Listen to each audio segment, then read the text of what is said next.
not going to live unhappy and be, have high blood pressure and cancer and all these other No. things that come from being unhappy.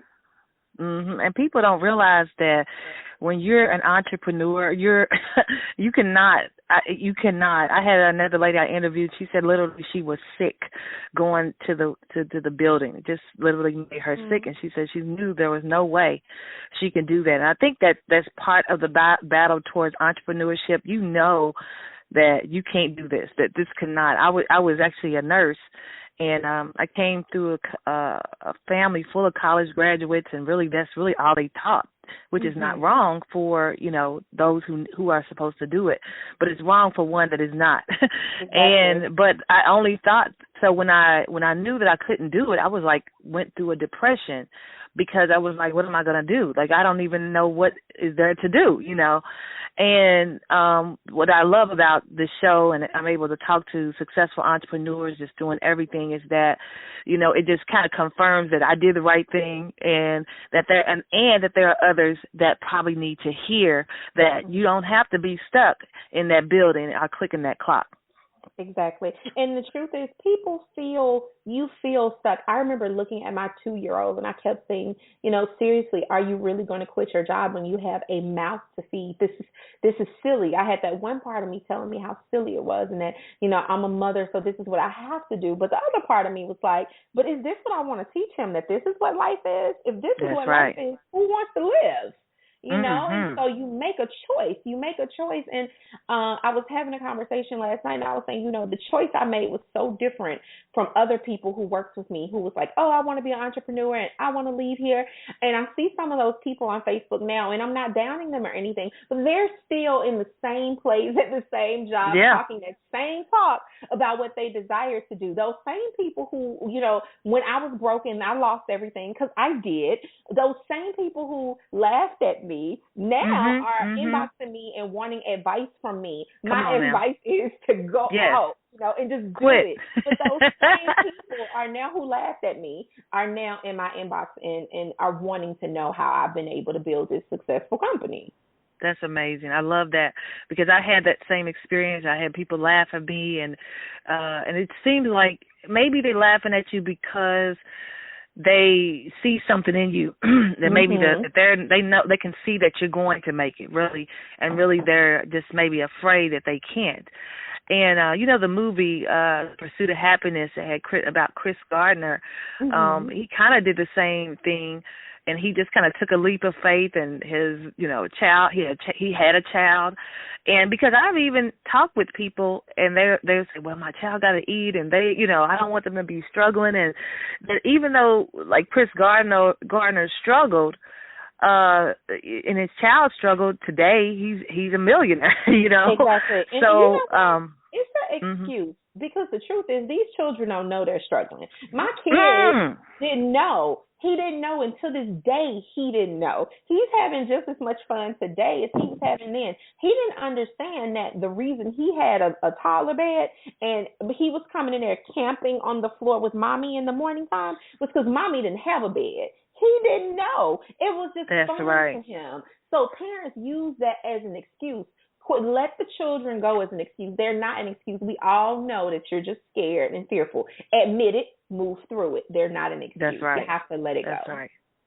And maybe do you think that maybe sometimes they don't realize that they're making the child an excuse, or no? What do you think about that? I don't think they do. I think it's just the easy thing to do is say, well, I have a family. I actually get that a whole lot from people, and I laugh. I get it from people who have husbands, and I always tell people, you're in a different situation than I am. You have a support system. It was me. So no one can ever use that whole children or I have a family excuse for me, because I understand. I've been there and I do it alone. And so I don't think people are conscious of the fact it's an excuse. But, oftentimes when I'm on the phone with potential clients, I'm on the call, I kind of ask questions to get to the root of that. And oftentimes tears are shed because people are forced to get a mirror and look at themselves and realize that this is not about the children. It's about the fact that maybe I don't feel worthy. Maybe I don't feel like I can accomplish it. Maybe I don't feel like I'm smart enough. But oftentimes it's something, it's not the children, it's something more. And no one's asking those questions and digging deeper for these people to see and have this mirror held. When people understand that it's them, they're the issue. The reason you're stuck on this job is not the job. It's not your kids. It's not your bills. It's you. Then they can make the change. Oftentimes, though, people won't lift that mirror and take a look at themselves, though. Yeah, and I know that because when like I told you, I lost everything I owned, lived in an abandoned building, and so a lot of times when my clients say to me, I can't do it because of XYZ, and I'm thinking, yes, you can. It's not really, it is an excuse, because if you want, like Eric Thomas says, if you want success as bad as you want to breathe, then you'll be successful. So then you'll do whatever it takes to let your dreams come true, to travel the world, to whatever. You'll do whatever it takes, and that means you may let something go. I lost my car. I had to catch the bus, and that was one of the things that I always said I would never not have a car. I always would have a car, and when I finally said no, I'm tired, I didn't have a car. So you have to tell you something. I'm gonna tell you something it might be shocking, but the biggest blessing that ever happened for me, the biggest thing, was that I lost everything and I had to go home to my mother. If that had not happened, I would have been so busy, like, okay, I'm just going to do some sort of business to make some money, that I wouldn't have maybe been able to find my niche, find the thing that really worked for me. And I was blessed to have a home, a mother to go home to. I was blessed to have this situation where I'm not going to tell you she didn't want me to pay any bills. She did. I just didn't have the money to pay the bills. But that gave me the opportunity to sit down and focus on one particular thing. See, what was happening before I lost everything and had to go home, I had already quit my job.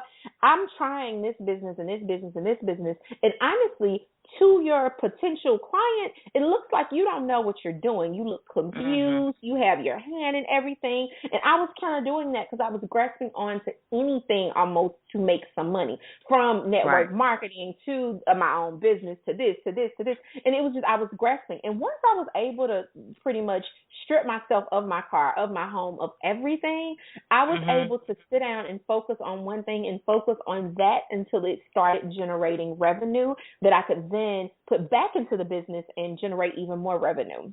And even though my mom probably got on her nerves, my mom I flew my mom to Bali for a month, my mom and my little brother. It was my mom's first time on an airplane, and she sat on my bed in Bali. When she got there, I actually had the flu. And she sat on my bed and she looked at me and she was like, I appreciate you so much. And, even though I did not want to have to take care of you for several months and that baby, I was led to do so, number one, because you're my daughter, but I believed in your dream and your vision, and I knew you would make something happen. And so everything's completely flipped around. But that was the biggest blessing, the best thing ever could happen to me was to lose everything and start over. Yeah. I mean, you don't say it when you're in it, but once, and I've said the same thing, that it was a blessing, because one thing I learned with my business, being the startup biz coach, is I learned to do a lot of things because there was no money, or I had to do a lot of stuff myself. So today I have those same things that I had to learn to do myself are now courses and things to help other entrepreneurs that are starting up to be able to do the things themselves. But I only learned them because I hit rock bottom and didn't have anything myself. So it's the Bible says it all works together for good according to His purpose. So it's all going to work together for good. So everybody has to just believe that. Yeah. So let me ask you one more question. How did you handle any failures in your business? Well, you talked about that a little bit, but have you had failures? How did you turn them into successes? I've had a lot of, failures would not be the word that I would use, but other people may call them failures. It depended on the situation. Almost always when there was what people would call a quote-unquote failure, it was a time that I was just doing something that I didn't take the time to sit down and see if that thing that I was doing actually was something that was going to help me get to whatever that end goal was. It was just something I was doing maybe to get some money. Like, I need some money and I'm going to create this program real quick and put it out there, and it ended up being a failure. Or I like to use the excuse even as soon as last year was I released the program. Within 10 hours, the program completely filled up, $300,000 in revenue in 10 hours. And I was like, oh, I killed it, right? So we go into our sales, we get into ego, right? And I was like, oh, I killed it. I'm going to relaunch this again next month. And I went to relaunch it and didn't sell one in like a month. And I was, what happened? What happened? And I had to sit down and look at it. And number one, I had to see that the reason I was launching it was not for the right reasons. It was for my own ego of you can. And the truth was later, I just relaunched that and it's closing in a couple of days. But this time when I reopened it, the same thing happened again. We filled it. What happened though was I went to relaunch it right after I launched the first one. And because that second one, quote unquote, failed, there was a learning process that happened over the last few months and some shifts and some changes that had to take place in that program. And I was able to make some changes and raise the price of the program. So sometimes I feel like we are blocked from some things succeeding, but it's not because it's a failure. It's because it's not time for us to do it. And maybe the way it's supposed to be released or done is going to be way better than if we do it now, if we wait to do it. So that's been my experience, which is why I don't call it a failure. It's just oftentimes it's forcing us into another place where we need to be. Wow, that's good. I love it. So I got one more question for you, but before we do, we're going to have a word from our sponsors, and we'll be right back. Have you ever wanted to be a published author? Or how about, would you like to travel the world to get paid to speak and tell others of your story and how others could get over? Would you like to be an Amazon best-selling author? Or maybe you would like to create your own courses and products and get paid for what you know. If that sounds like you, join Terry Clay and Sue Ham at the Business Explosion Mastermind in Florida. It's a private luxury retreat. There, you will have private access to the beach. You will stay in a mansion near the beach. You will be just 2 minutes from Mexico. While there, you will learn all about how to explode your business. If this sounds like you, go to businessexplosion.net. We cannot wait to see you there.